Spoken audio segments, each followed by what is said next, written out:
आपका यूनिक प्रज्ञान यूट्यूब परिवार में हार्दिक स्वागत है, वंदन है, अभिनंदन है। भावी अध्यापक बंधुओं, लेकर के आपके बीच उपस्थित हूं हिंदी साहित्य प्रश्नोत्तरी 50। और जैसा कि आपको विदित है, इस प्रश्नोत्तरी 50 का मुख्य उद्देश्य है आपके अध्ययन का आपको रिवीजन कराना। तो आज की प्रश्नोत्तरी 50 प्रारंभ की जाए उससे पूर्व देख लेते हैं आज का मॉर्निंग कोर्स। और आज का मॉर्निंग कोर्स बड़ा ही खूबसूरत कोर्स है कि असफलता मुझे तब तक नहीं मिल सकती जब तक मेरी सफलता पाने की इच्छा मजबूत है। जी हाँ दोस्तों, अगर जब तक आपकी अंतरात्मा, आपकी इच्छा शक्ति मजबूत है और आप चाहते हैं कि मैं सफल हो जाऊंगा, तो निरंतर प्रयत्न आपका एक दिन आपको सफलता दिलाएगा। और अगर आप मन से हार जाते हैं, कहा भी गया है कि मन के हारे हार है, मन के जीते जीत, तो आपकी इच्छा शक्ति आपको हार और जीत की तरफ अग्रसर करती है। फैसला आपके हाथ है। तो इसी मॉर्निंग कोर्स के साथ साथियों प्रारंभ करेंगे आज की प्रश्नोत्तरी 50। लेकिन प्रश्नोत्तरी 50 का पहला प्रश्न आप तक पहुंचे उससे पूर्व अगर वीडियो को पहली बार देख रहे हैं अथवा चैनल पर नए हैं तो कृपया चैनल को सब्सक्राइब कर लें और बगल में बने हुए बेल आइकन से ऑल बटन को प्रेस करें, जिससे कि आने वाले नए वीडियो की नोटिफिकेशन आपको सबसे पहले मिल सके। तो बिना समय गवाए प्रारंभ करेंगे पाठचर्या को और देखेंगे आज की पाठचर्या का पहला प्रश्न। आज की पाठचर्या का पहला प्रश्न है कि डॉक्टर बच्चन सिंह के अनुसार हिंदी की प्रथम कहानी कौन सी है। डॉक्टर बच्चन सिंह के अनुसार हिंदी की प्रथम कहानी किशोरीलाल गोस्वामी द्वारा लिखी गई प्रणयिनी परिणय है। 1887 ईस्वी का रचना काल है। अगला प्रश्न, लक्ष्मी नारायण लाल के अनुसार हिंदी की प्रथम कहानी कौन सी है। इसका आपको जवाब देना है। तो लक्ष्मी नारायण लाल के अनुसार हिंदी की प्रथम कहानी आचार्य रामचंद्र शुक्ल द्वारा लिखी गई 1903 ईस्वी की 11 वर्ष का समय है। अगला प्रश्न है, चंदन शर्मा की किस कहानी में प्रथम विश्व युद्ध की पृष्ठभूमि पर संवेदना प्रकट की गई है। इसका आपको जवाब देना है। तो उसने कहा था कहानी की विषय वस्तु प्रथम विश्व युद्ध की घटना पर आधारित है और 1915 ईस्वी इसका रचना काल है, जो कि पहली बार सरस्वती पत्रिका में प्रकाशित हुई थी। अगला प्रश्न, इंद्रजाल कहानी संग्रह के रचनाकार कौन है। जयशंकर प्रसाद द्वारा लिखी गई यह कहानी 1936 ईस्वी की प्रकाशित कहानी है। अगला प्रश्न है कि प्रबंध प्रभाकर मेरे निबंधों के निबंधकार कौन है। प्रबंध प्रभाकर और मेरे निबंध दोनों ही निबंध बाबू गुलाब राय द्वारा लिखे गए हैं, जो क्रमशः प्रबंध प्रभाकर 1954 ईस्वी और मेरे निबंध 1955 ईस्वी के प्रकाशित निबंध हैं। अगला प्रश्न, किस कवि को हिंदी भूषण निराला ने किस कवि को हिंदी भूषण नाम से संबोधित करते थे। तो सूर्यकांत त्रिपाठी निराला जी राम सहाय को हिंदी भूषण के नाम से संबोधित करते थे। अगला प्रश्न है कि इतिहास साक्षी है निबंध के निबंधकार कौन है। इतिहास साक्षी है निबंध भागवत शरण उपाध्याय द्वारा लिखा गया 1960 ईस्वी का प्रकाशित निबंध है। अगला प्रश्न, ज्यादा अपनी कम पराई किस विधा की रचना है। ज्यादा अपनी कम पराई यह उपेंद्र नाथ हस्क द्वारा लिखी गई डायरी विधा की रचना है और इस रचना का रचना काल है 1959 ईस्वी। अगला प्रश्न है, बच्चन के विशिष्ट पत्र संकलन के संकलनकर्ता कौन है। तो बच्चन के विशिष्ट पत्र चंद्रदेव सिंह द्वारा संकलित पत्र है। 1984 ईस्वी का प्रकाशन काल है। अगला प्रश्न है, मैं इनसे मिला साक्षात्कार के संपादक कौन है। मैं इनसे मिला यह साक्षात्कार पद्म सिंह शर्मा द्वारा संपादित है। 1955 ईस्वी का रचना काल है। अगला प्रश्न, अपने अपने पिंजरे आत्मकथा के लेखक कौन है। अपने अपने पिंजरे आत्मकथा मोहनदास नैमिषराय द्वारा लिखी गई 1955 ईस्वी की प्रकाशित आत्मकथा।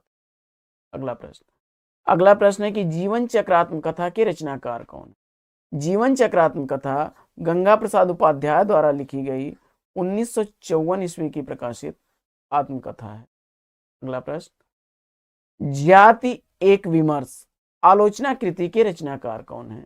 तो जाति एक विमर्श आलोचना कृति 1999 ईस्वी की प्रकाशित कृति है। जयप्रकाश करदम इसके रचनाकार हैं।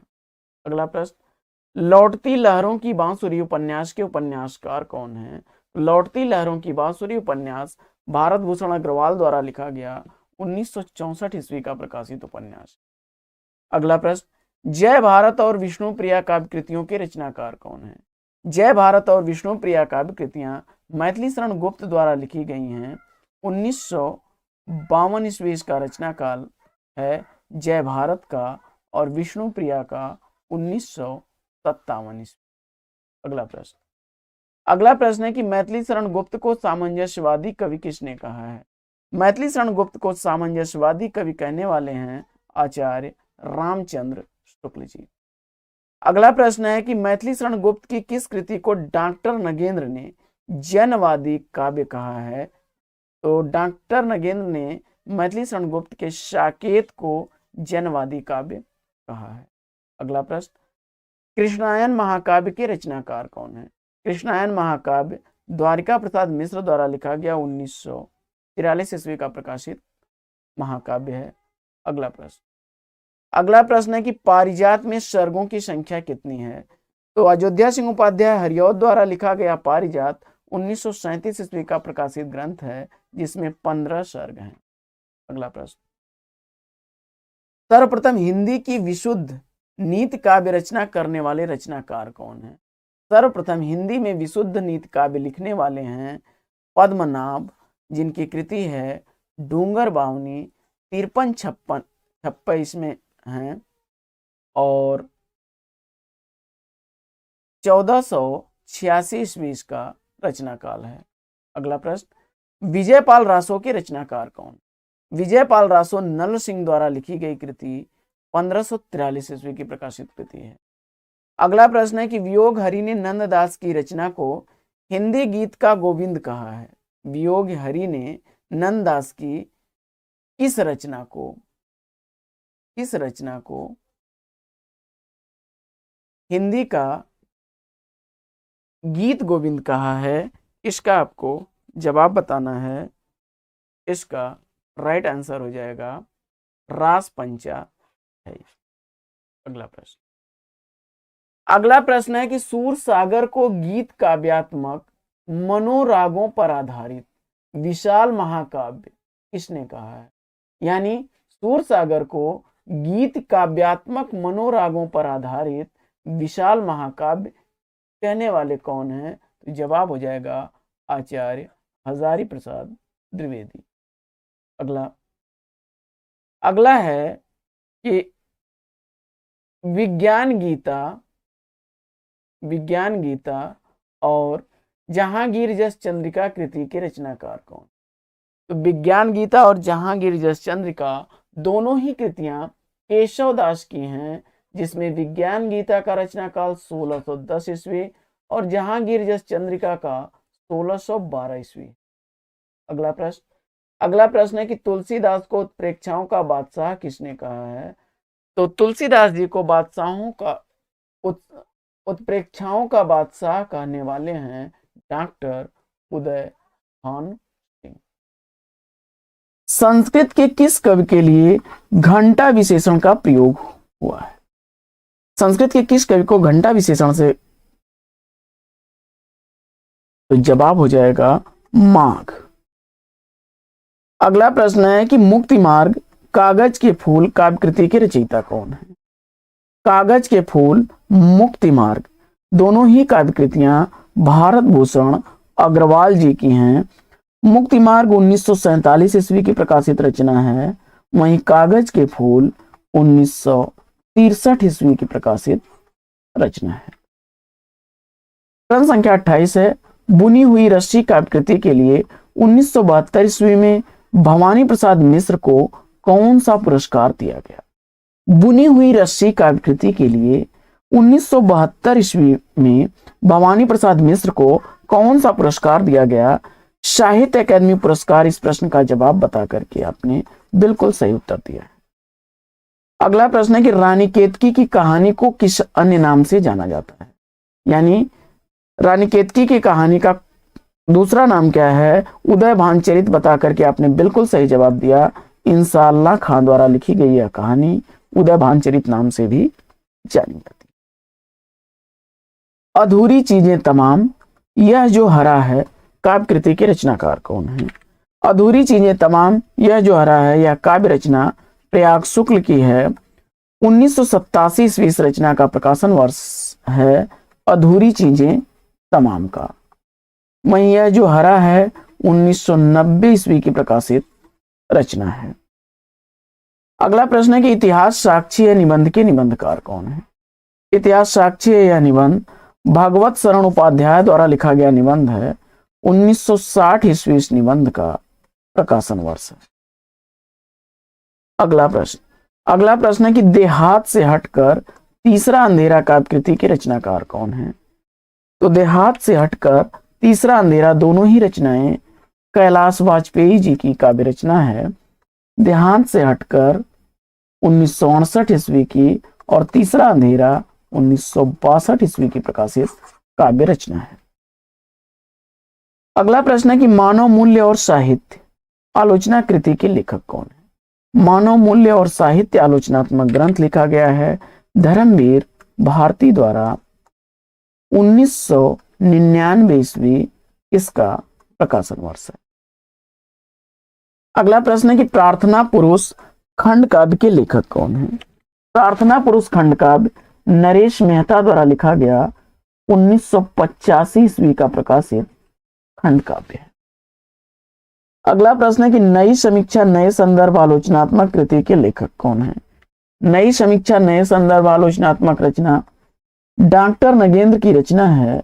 1970 ईस्वी इस रचना का प्रकाशन वर्ष है। अगला प्रश्न है कि सीढ़ियों पर धूप काव्य संग्रह के रचनाकार कौन है?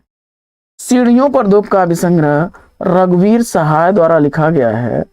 1960 ईस्वी रचना का प्रकाशन वर्ष है।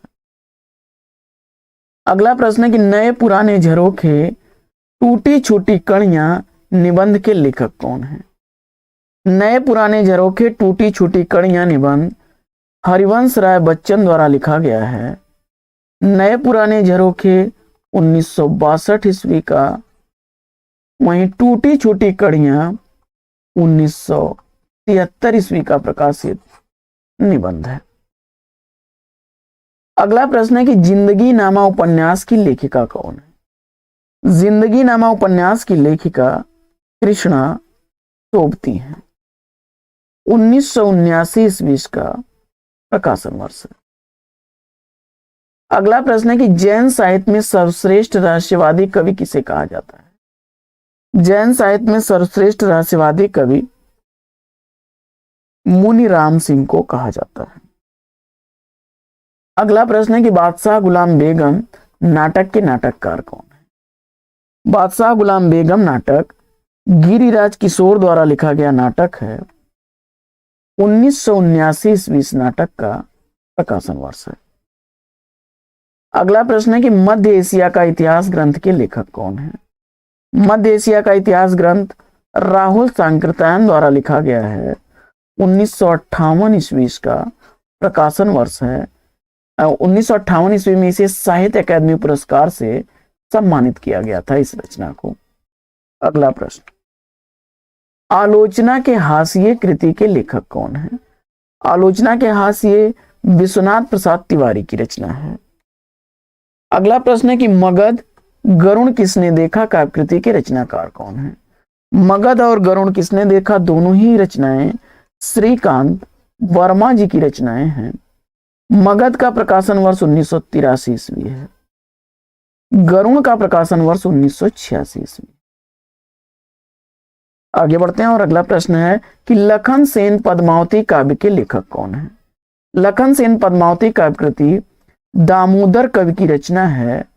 1459 ईस्वी इसका रचना काल है। आइए बढ़ते हैं आगे और देखते हैं अगला प्रश्न। सबसे उदास कविता नाटक के नाटककार कौन है? सबसे उदास कविता यह नाटक स्वदेश दीपक द्वारा लिखा गया वर्ष संघर्ष का चित्रण करने वाला नाटक है। 1998 ईस्वी इसका प्रकाशन वर्ष है। अगला प्रश्न है कि गंगा का बेटा नाटक के नाटककार कौन है? गंगा का बेटा नाटक पांडे बेचन शर्मा उग्र द्वारा लिखा गया 1940 ईस्वी का प्रकाशित नाटक है। अगला प्रश्न है कि सेनापति उदल नाटक के नाटककार कौन है? सेनापति उदल वृंदावनलाल वर्मा द्वारा लिखा गया 1909 ईस्वी का प्रकाशित नाटक है। अगला प्रश्न, फाइल और प्रोफाइल पत्र संकलन के संकलनकर्ता कौन है?